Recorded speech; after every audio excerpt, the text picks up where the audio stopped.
This video is all about unbelievable umbelliferas. Umbelliferas such as cow parsley behind me. I'm just going to talk about my top 9 ones. And why are they called umbelliferas? Well, it's because they're like umbrellas. They've got umbels of flowers and they are always buzzing with insects and full of life. And at this time of year, with Chelsea looming up very shortly, where you will see loads of unbelievable umbelliferas, it's a good time just to highlight the best ones that you can grow in your garden. Cow parsley is obviously lovely, but it is a bit of a weed. And when they started bringing them out into Chelsea gardens, people used to say, oh, what, cow parsley? That's in my garden at the weedy end. And it does spread like mad. Now here, it's in this sort of paddock orchard place, which I will go in there and I'll let the sheep and the cows come in there and they'll graze it down. So they sort of control it. And the cows do love it. If ever I'm weeding it out of borders, I'll take barrow loads, give them to the cattle and they munch it up like it's caviar. Now to show you my next favourite. This is the giant fennel, Ferula communis. It's got stems as thick as a broom handle. It's amazing. It's been here for maybe 5-10 years, something like that. And it does occasionally seed, but not very often. And it has seeded into another place. But you couldn't get any more dramatic than this.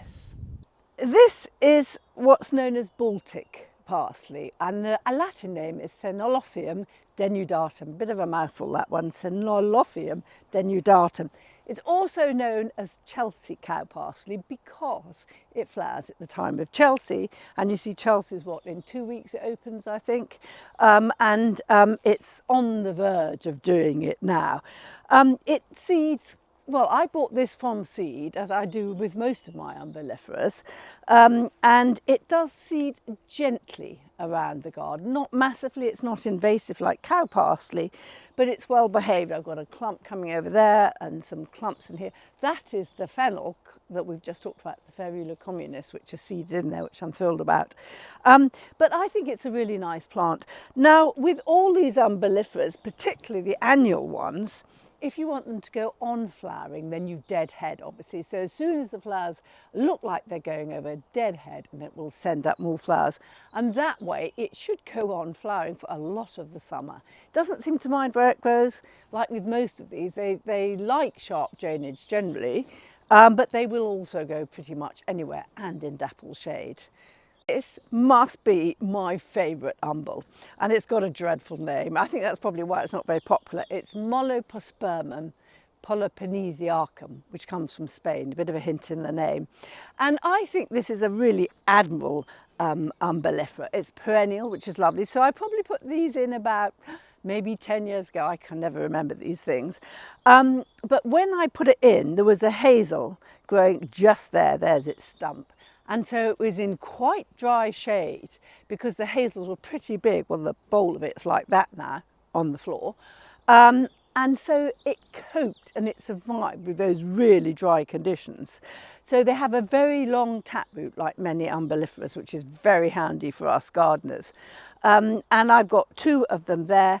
And I'm going to try and get some more. So I'm going to sow some more from seed because I think it is one of the most invaluable ones. It probably grows a bit taller than this generally, but it's been very, very dry this spring, but normally it would be a wee bit bigger. But I think it is just the most fabulous, reliable, hardy umbel. Now don't laugh at me when I say this is one of my favourite umbelliferas because it's not doing its thing yet. This is a seed that's obviously just sown, just germinated randomly in the last few months, I would say. And it is Cesily Gumiferum. Now it grows and it's sort of, I would say it's a short-lived perennial, and it will grow to about 60 centimetres and has these lovely, sturdy, thick umbels of flowers. Loves this gravelly situation, and this time when it flowers I'm going to take a lot more seeds and just make sure I sow some. And when you are sowing umbels, it seems to me that the best advice is to sow them in the autumn if you can, and to sow them when the seeds are really, really fresh. So don't keep them hanging around on a windowsill for years before you put them in. And then you should have a pretty good success rate. And let's face it, they produce thousands of seeds. So with any luck, you'll get at least a handful germinating. Now it also has another one called Cesily something. I better check this name because I can't remember it, but I did have it and I loved it, and then it just died out. So the other one that I had is Cesily elatum subspecies oseum, and this was much taller. So this one, as I said, grew up here, a sturdy looking thing, but the elatum was much taller. It was like 900 high, much more delicate and much more airy, the tracery of the white flowers on top. Both excellent, and I'm going to get some seeds of the Oseum and sow that in the autumn, I think. So that's another top one, although it doesn't look like it is at the moment. So this, you probably will know, it's Smyrnium perfoliatum, or perfoliate Alexanders, or just known as Alexanders. I think it came in with the Romans, and I think pretty much all parts of it are edible. I did give some to the chickens, the leaves once, but they quite liked them, but they didn't go mad over them, not like they do over a lettuce or something. But it is a bit invasive, so you do need to control it if you don't want to take it over. But as you can see, it is dramatic, isn't it? And often it goes taller. This is very dry, obviously, here under the hornbeams, but it will grow way, way taller. In the orchard, I've got it under the fruit trees, and it's massive, but it's easy to control. And like all these umbelliferas, they have hollow stems, so if you cut them in half, you know, you could literally blow down them. And when people make insect habitats, they use lots of these sort of hollow stemmed things to make them from. So it's easy to control, just to pull out the young ones if you get too many.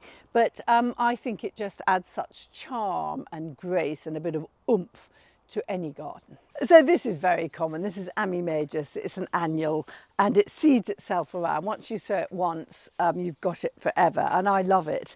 And again, if you get the seeds, sow them in autumn, much better. You get much bigger, much stockier plants. Look, please, the dogs are knocking it over.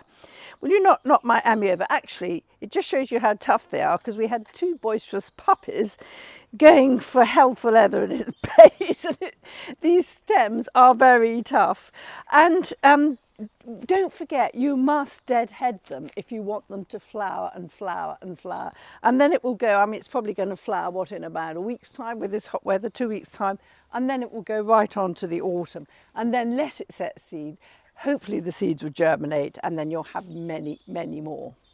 This is Orlea grandiflora, again another very common annual, and I've sown it to hide the trunk of this hazel, which I've cut down, very soon, next winter, we'll probably take the top off and then get something low to cover it totally.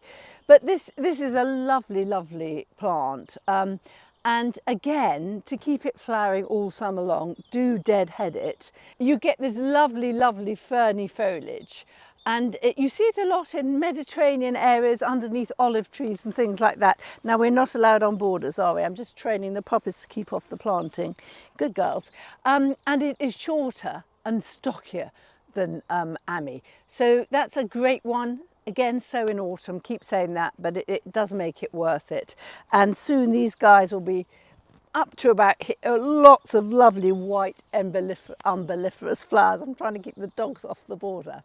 Anyway, so that's a roundup of my best umbels. There's hundreds of them out there. I've got very dry soil. I don't have a lot of time to garden, so I just choose the ones that I find most foolhardy and the best performers.